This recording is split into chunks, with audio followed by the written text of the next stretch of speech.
This story is inspired by a real near-death experience. Names and events have been altered to protect privacy and enhance dramatization. If you've experienced an NDE or know someone who has, share your story in the comments. Clara Morgan sat at her desk, staring at the sea of papers and assignments that seemed to have multiplied during the day. The classroom was empty now, save for the faint buzz of the overhead fluorescent lights, which flickered intermittently like they were trying to remind her how tired she was. Her coffee mug, emblazoned with "Teaching is a work of heart," was cold and half empty, much like how Clara felt these days. She glanced at the clock. 7:12 p.m. Another late night, another round of grading, and another evening spent wondering if all this effort was even worth it. Teaching had always been her passion. When she'd first stepped into a classroom 12 years ago, she had felt alive, purposeful. She was going to be the kind of teacher who changed lives, who inspired her students to dream bigger and reach further. But somewhere along the way, the spark had dimmed. The endless bureaucracy, the mounting pressures, and the feeling of always falling short had chipped away at her enthusiasm. She couldn't pinpoint exactly when it happened, but Clara knew she was burned out. Her personal life wasn't much better. Clara's divorce from her husband, Tom, had been finalized 6 months ago, and though it was amicable, it left her feeling unmoored. Their daughter, Mia, had taken it hard, and Clara struggled to bridge the growing distance between them. At 15, Mia was already navigating the challenges of adolescence, and her mother's absence, both physical and emotional, had only made things harder. Their conversations were brief and tense, often ending with Mia storming off or retreating to her room. "You care more about those kids at school than you do about me," Mia had shouted during one of their fights. The words had cut deep, but Clara hadn't known how to respond. She cared deeply for Mia, but how could she show it when she felt like she was barely holding herself together? That night, Clara packed her bag with a resigned sigh. Her lesson plans for the next day were still unfinished, but she couldn't bear to stay in the classroom any longer. The drive home was quiet, the streets illuminated by the occasional street lamp and the soft glow of shop fronts. Clara barely noticed the world around her. Her thoughts were tangled with worries about work, guilt about Mia, and a deep, aching exhaustion that felt bone deep. She turned onto the winding road that led to her house, the familiar curves almost comforting in their predictability. The hum of the car engine was soothing, and for a moment, Clara allowed herself to relax. But then, the sharp pain struck. It was sudden, like a vice tightening around her chest. She gasped, her hands gripping the steering wheel as panic surged through her. Her vision blurred, the edges darkening as the pain intensified. Clara tried to pull the car to the side of the road, but her body wouldn't respond the way she wanted it to. She could hear the faint screech of tires and the crunch of metal as the car veered off the road, but the sounds felt distant, like they belonged to another world. And then everything went still. The world faded away, the pain receding into nothingness. Clara's last thought before the darkness enveloped her was of Mia. When Clara opened her eyes, the first thing she noticed was a light. It wasn't harsh or blinding like the glare of headlights or emergency lights. This light was warm and soft, golden hues blending seamlessly with soft pinks and blues, like the colors of a sunrise. Clara blinked, trying to orient herself, but the scene around her defied explanation. She was no longer in her car, no longer on the road she had driven countless times. Instead, she found herself standing in an open expanse, a meadow that seemed to stretch endlessly in every direction. The grass beneath her feet shimmered as though it was made of light, and each blade seemed alive, swaying gently despite the absence of wind. The sky above was infinite, shifting colors that radiated warmth and peace. Clara looked down at herself and realized her body was different. She wasn't wearing the same clothes she had been wearing in the car. Instead, her form seemed translucent, glowing faintly as if she were part of the light that surrounded her. "What is this place?" she whispered, though her voice didn't echo. Instead, it felt absorbed by the atmosphere, becoming one with the serenity around her. She took a tentative step forward, her glowing form moving effortlessly, as though gravity no longer applied.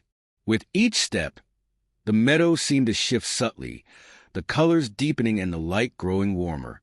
Clara couldn't explain it, but the exhaustion and worry that had clung to her for months were gone. In their place was a profound sense of peace, a feeling she hadn't experienced in years. As she walked, she began to notice shapes forming in the distance. At first, they were faint, indistinct shadows against the glowing backdrop, but as they moved closer, their forms became clearer.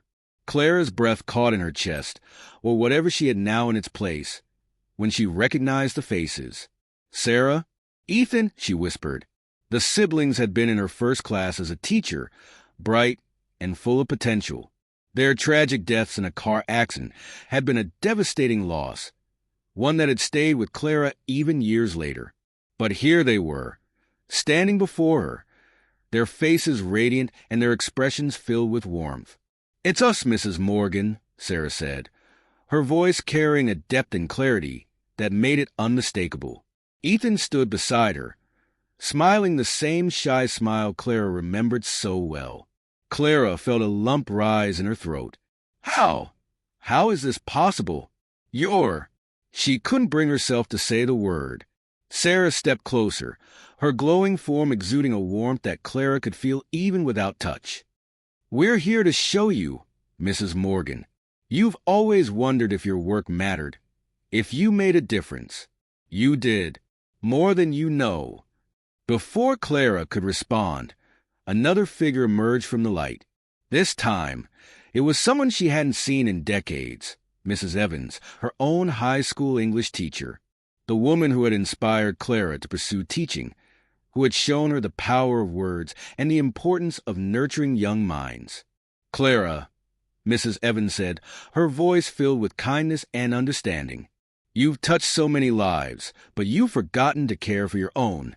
Tears streamed down Clara's glowing face as she struggled to process what was happening. "I don't understand," she said, her voice trembling. "What is this place?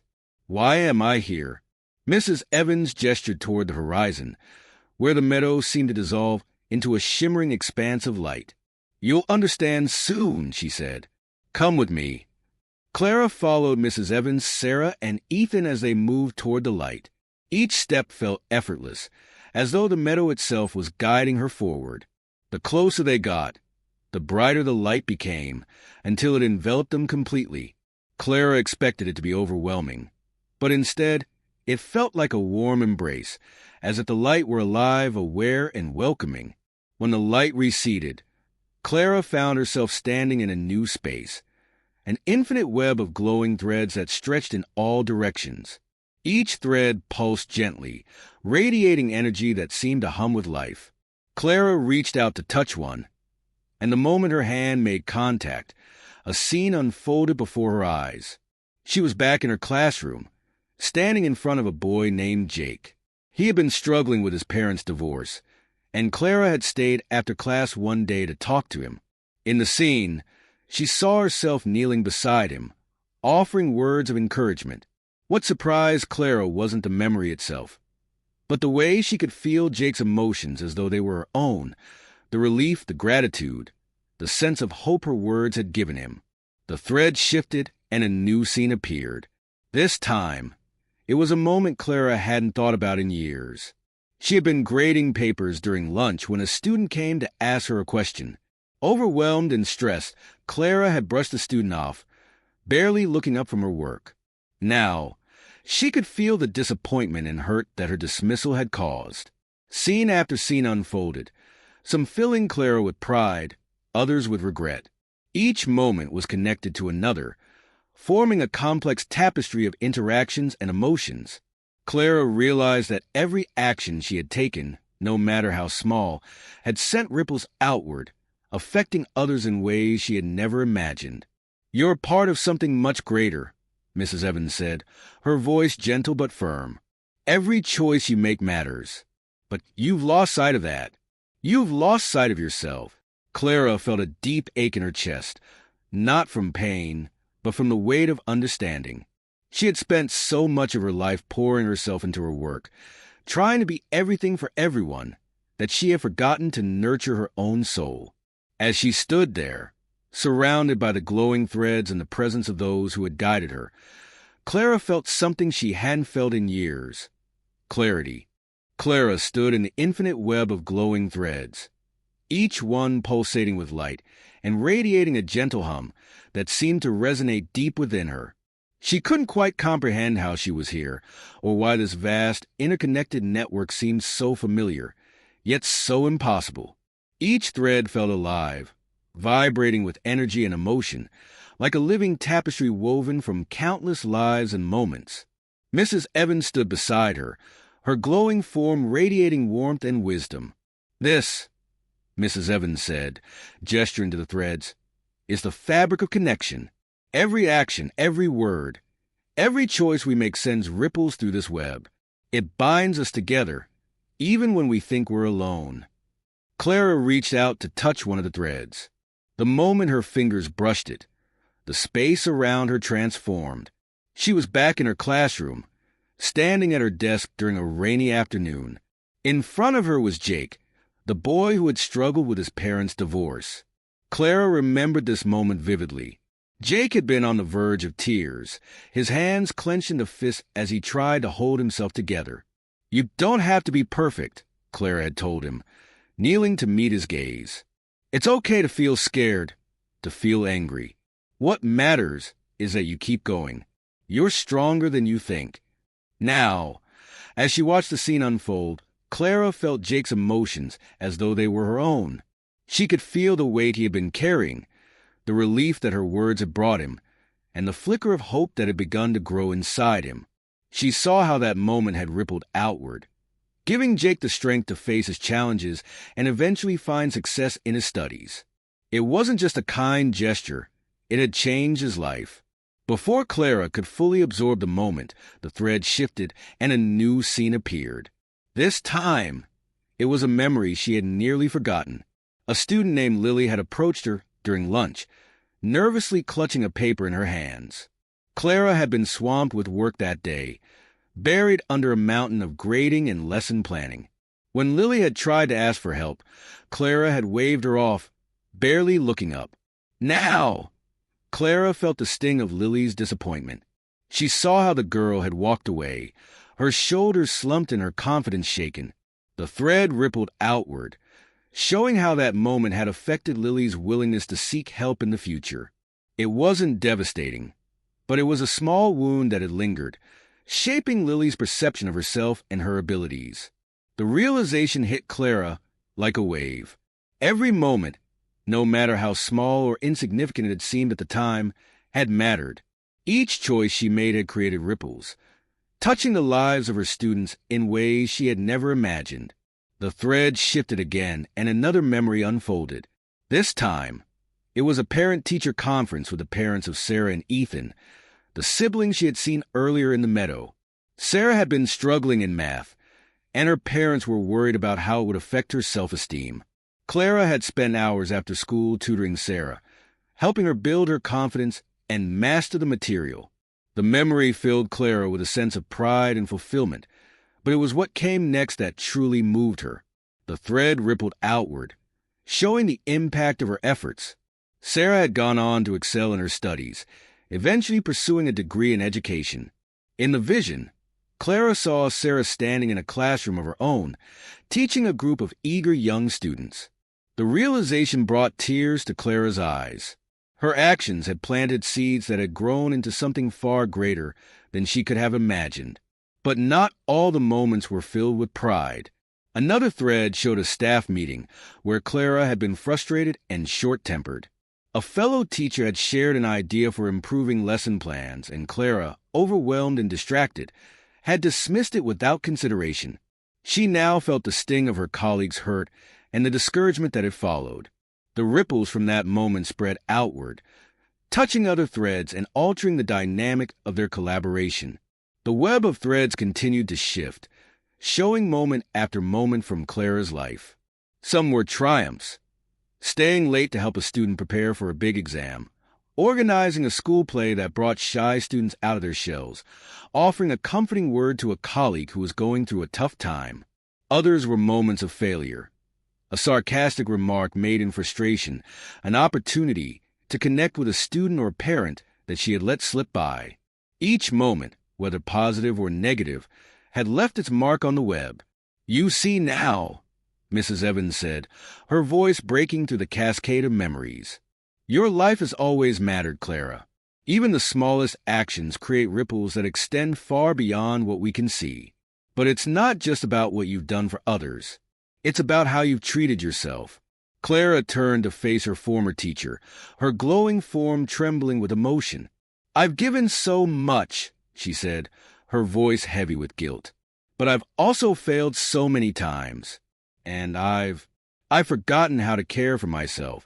Mrs. Evans stepped closer, placing a hand on Clara's shoulder. "No one is perfect, Clara. The threads of our lives are woven together by love, kindness, and sometimes even mistakes. What matters is that you learn, that you grow, and that you remember to include yourself in the web of connection." The space around Clara began to shift again, the threads dissolving into a soft, radiant light. She felt herself being drawn toward a glowing orb at the center of the expanse, its light pulsating with a rhythm that felt like the heartbeat of the universe. As she moved closer, she felt a sense of understanding wash over her, a realization that her life was part of something much greater than herself. The orb radiated warmth and love, and as Clara stood before it, she felt its message resonate deep within her. You are not defined by your mistakes. You are defined by the love you give and the connections you create. Tears streamed down Clara's glowing face as she absorbed the words. The light around her grew brighter, enveloping her in its embrace. For the first time in years, she felt truly seen, truly valued, not just for what she had done for others, but for who she was. As the light began to fade, Clara found herself back in the meadow. Mrs. Evans was still beside her, her presence steady and reassuring. "What happens now?" Clara asked, her voice barely above a whisper. Mrs. Evans smiled. "Now you choose." Clara stood in the radiant meadow once more, the soft hum of the infinite thread still resonating in her chest, though the web itself had dissolved into the golden light surrounding her. Her heart, if she still had one, felt both heavy and light. The weight of understanding what she had seen, the ripples of her actions, was immense, but the overwhelming warmth of the light and the presence of Mrs. Evans kept her grounded. "You've shown me so much," Clara said, her voice trembling with emotion. "But I still don't understand why I'm here. Am I supposed to stay?" Mrs. Evans stepped closer, her glowing form exuding a warmth that Clara could feel even in this ethereal state. "That is a question only you can answer, Clara. But before you decide, there is more you need to see." The golden meadow began to shift again, the vibrant colors deepening into richer hues of gold, pink, and lavender. Clara felt herself being drawn forward, not walking but gliding as though the light itself was carrying her. Ahead, she saw a figure sitting beneath a tree that seemed to grow from the very fabric of the light. The tree's branches stretched infinitely upward and outward, pulsating with the same energy she had seen in the web of threads. Each branch sparkled with connections, glowing faintly like stars in the night sky. As Clara approached, the figure beneath the tree came into focus. It was Mia, her daughter. But this Mia was different. She wasn't glowing or radiant like the other figures Clara had encountered. She was as Clara remembered her. 15 years old, sitting cross-legged with her arms wrapped tightly around her knees, her face buried against them. She looked small and vulnerable in a way that made Clara's heart ache. "Mia," Clara whispered, her voice trembling. The girl looked up, her eyes filled with tears. "Mom," she said, her voice barely audible. Clara reached out instinctively, but her hand passed through Mia like a beam of light. The connection wasn't physical, but Clara could feel her daughter's emotions as though they were her own: sadness, anger, confusion, and an overwhelming sense of abandonment. "I'm so sorry," Clara said, her voice breaking. I didn't mean to make you feel like I wasn't there for you. I've been so caught up in everything else that I've forgotten what matters most." Mia's image began to shimmer, her form dissolving into threads of light that wove themselves into the tree. The branches pulsed brighter, and Clara saw images appearing among the glowing leaves, scenes of Mia's life. She saw her daughter laughing as a toddler, learning to ride her bike, and running to Clara with a drawing she had made in kindergarten. But as the images progressed, Clara saw the light dimming, moments where Mia had tried to reach out to her, only to find Clara distracted or absent. She saw the fights they'd had, the growing distance between them, and the pain it had caused. "She needs you," Mrs. Evans said gently, her voice cutting through the emotion. "But not the version of you that you've been. She needs the Clara who knows how to love herself, so she can teach her how to love too." Clara turned to face her former teacher, her glowing form trembling. I don't know if I can do that. I've spent so much time giving to others that I don't even know how to give to myself anymore." "You've already begun," Mrs. Evans said. "Understanding is the first step. The rest will come with time and intention." The light around them began to shift again, and Clara felt herself being pulled upward, as though the meadow were dissolving beneath her feet. She was no longer standing in the open field or beneath the tree. Instead, she found herself suspended in the same infinite expanse of light where her journey had begun. The radiant orb was there, pulsating with warmth and energy, filling the space with its presence.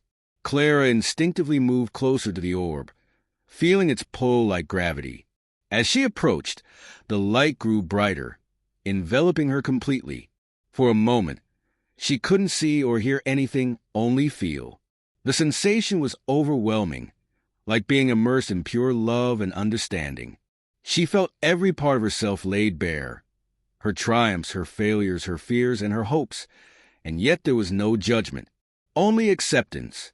"You are loved," the orb seemed to say, though it didn't use words. The message was a feeling, a deep resonance that Clara understood instinctively. "You are enough." Tears streamed down Clara's glowing face as she absorbed the message. "But what do I do?" she asked, her voice echoing in the infinite expanse. "How do I move forward from here?" The orb's light pulsed, and Clara saw 2 paths unfold before her. On one, she saw herself staying in this realm of light, becoming part of the infinite web. She felt the peace and serenity of it, the absence of pain and struggle. But she also saw the ripples her absence would create. Mia sitting alone in her room, her sadness deepening. Her students, unaware of the profound lessons Clara could still teach them, moving through life without the encouragement she might have offered. On the other path, Clara saw herself returning to the physical world. The path was harder, filled with challenges and uncertainties. But it was also filled with moments of connection. Mia laughing as they cooked dinner together, a struggling student lighting up with understanding during a lesson, and Clara herself finding moments of joy and purpose she hadn't known before. "You have a choice," the orb conveyed. "Stay or return. Both paths are valid, but one is not yet complete." Clara closed her eyes, the weight of the decision pressing on her. She wanted to stay in the peace of the light, to let go of the burden she had carried for so long. But she couldn't ignore what she had seen, the unfinished threads, the lives she still had the power to touch. "I'll go back," she said finally, her voice steady despite the tears in her eyes. "I'll go back for Mia, for my students, for myself." The orb's light pulsed one final time, radiating warmth and love that filled Clara completely. Then, the light began to fade, and Clara felt herself being pulled downward, back toward the physical world. The infinite expanse dissolved into darkness, and for a brief moment, there was nothing. And then, Clara opened her eyes. The first thing Clara felt was weight. Crushing, inescapable weight. It pressed against her chest, her arms, her legs, as if the very world were trying to hold her down. Her body screamed with pain, sharp and unrelenting. But beneath the discomfort, there was something else. A steady rhythm. Her heartbeat, the thudding in her chest, pulled her back to the present, grounding her in a reality she had momentarily left behind. Her eyelids fluttered open, and the blurry image of paramedics hovered over her. The harsh red and blue flashes of ambulance lights danced across the night, their rhythm chaotic compared to the serenity she had just experienced. The cool night air stung her skin, and the faint smell of gasoline and dirt filled her nostrils. She was alive. She's conscious, one of the paramedics called out, relief evident in his voice. Another figure leaned closer, shining a small flashlight into Clara's eyes, checking for a response. She flinched at the brightness, her body instinctively pulling away. "Clara Morgan?" the paramedic asked, his voice calm but firm. "Can you hear me? You've been in an accident. We're here to help." Clara tried to speak, but her throat felt raw, and the words wouldn't come. Instead, she gave a faint nod, the effort of even that small movement exhausting her. The paramedics worked quickly, securing her onto a stretcher and loading her into the ambulance. As the vehicle's doors closed, she caught a fleeting glimpse of the stars above, a sight that momentarily reminded her of the glowing thread she had seen in the other realm. Clara awoke again under the sterile white lights of a hospital room. The soft beeping of monitors was a stark contrast to the melodic hum of the threads she had just left behind. Her body felt heavy and weak, every movement a struggle. She glanced around the room, taking in the foreline running into her arm and the faint smell of antiseptic that permeated the air. A nurse entered, her footsteps quiet and deliberate. She smiled warmly when she saw Clara awake. "Good to see you with us," the nurse said, checking the monitors and adjusting the forward drip. "You gave us quite a scare." "What happened?" Clara managed a rasp, her throat dry and her voice barely audible. "You had a cardiac event while driving," the nurse explained. "Your car veered off the road. Thankfully, the paramedics got to you quickly. You're lucky to be alive." Alive. The word hung in the air, heavy with meaning. Clara closed her eyes, flashes of the meadow and the glowing threads flooding her mind. She remembered the warmth of the orb, the choice she had made, and the clarity she had felt. But now, lying in this hospital bed, that clarity seemed distant, almost unreal. Over the next few days, Clara's recovery was slow but steady. Friends and colleagues sent flowers and messages, wishing her a speedy recovery. But the most significant visitor was Mia. When Clara saw her daughter step into the room, her heart swelled with emotion. Mia's face was a mixture of relief and hesitation. "Mom," she said softly, her voice catching as she approached the bed. "I was so scared." Clara reached out, her hand trembling as Mia took it in her own. "I'm sorry," Clara whispered, her voice thick with emotion. "I'm so sorry for everything." Mia shook her head, tears streaming down her face. "You don't have to apologize. I'm glad you're okay."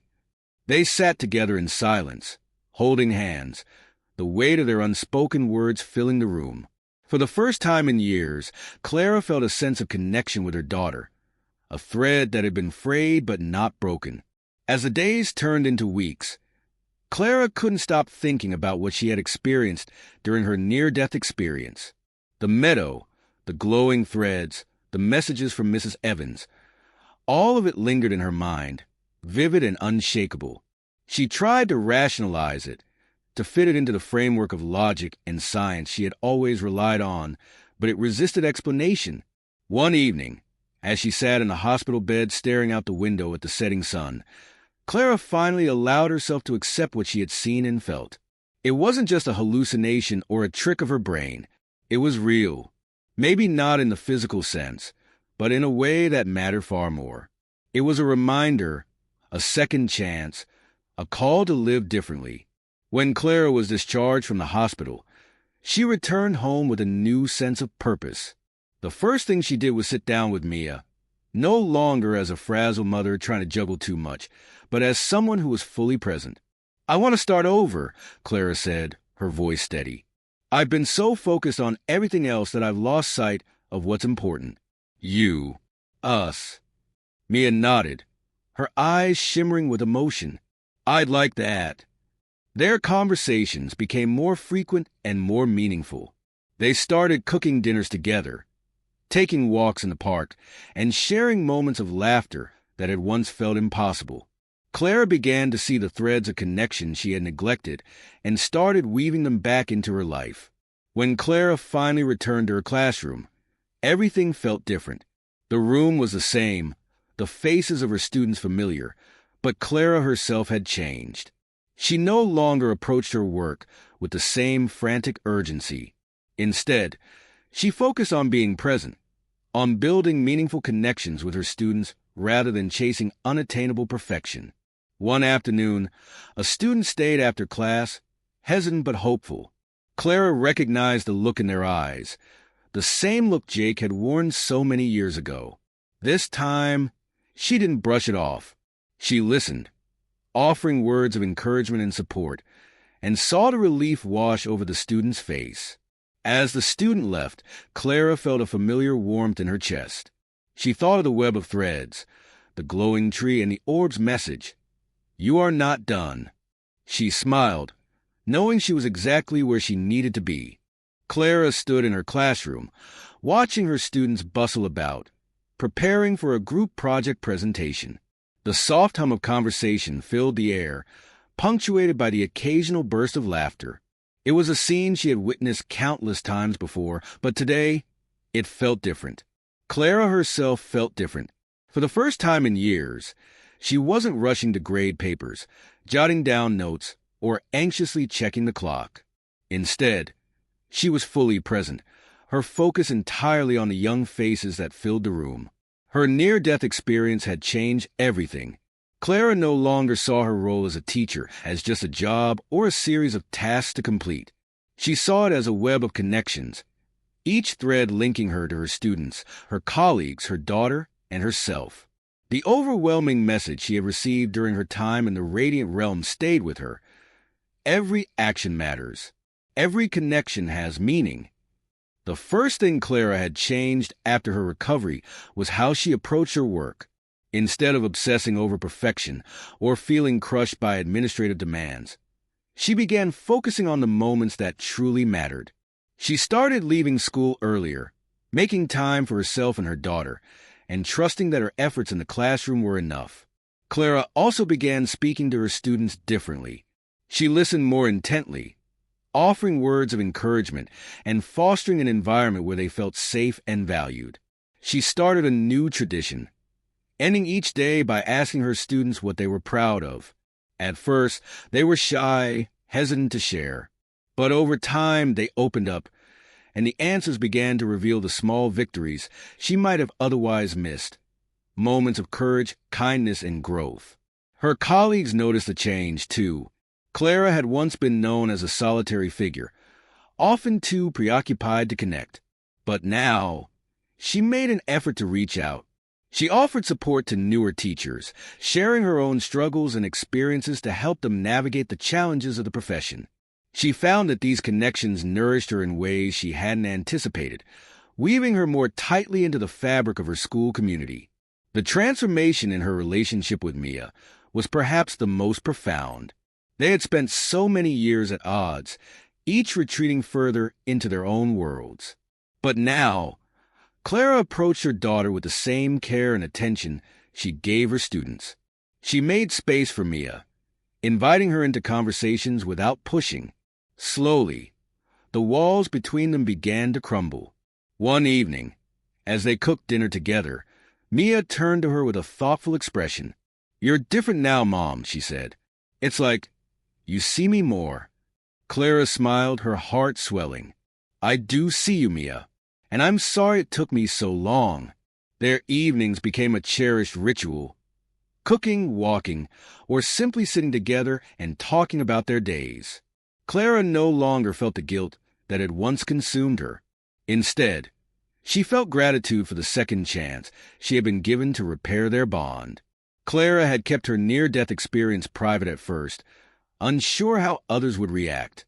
But as time passed, she realized the value of sharing her story. One day, during a staff meeting, she spoke up about her time in the hospital and the profound lessons she had learned. Her colleagues listened in rapt silence, moved by her vulnerability and the insights she shared about the importance of connection and balance. Inspired by their reactions, Clara began journaling about her experience, capturing the memories of the radiant meadow, the glowing threads, and the message from the orb. She didn't know if she would ever share her writing more broadly, but it felt good to put her thoughts into words, preserving the lessons for herself and, perhaps, for others one day. Months after her return, Clara stood in her classroom as the sunlight streamed through the windows. She watched her students present their projects, their faces glowing with a mixture of nervousness and pride. She felt a deep sense of fulfillment, not because the projects were perfect, but because the students had grown. She could see the threads now, each one shining brightly, connecting her to them and them to one another. Later that evening, as Clara sat on her porch with a cup of tea, she gazed up at the stars. She thought about the glowing tree and the radiant orb, the overwhelming peace she had felt in that other realm. The memory of the web of connection stayed with her, a reminder of the invisible but unbreakable threads that bound her to the world around her. Clara's journey from exhaustion and self-doubt to purpose and connection was not easy, but it was transformative. She had learned that life isn't about being perfect. It's about being present.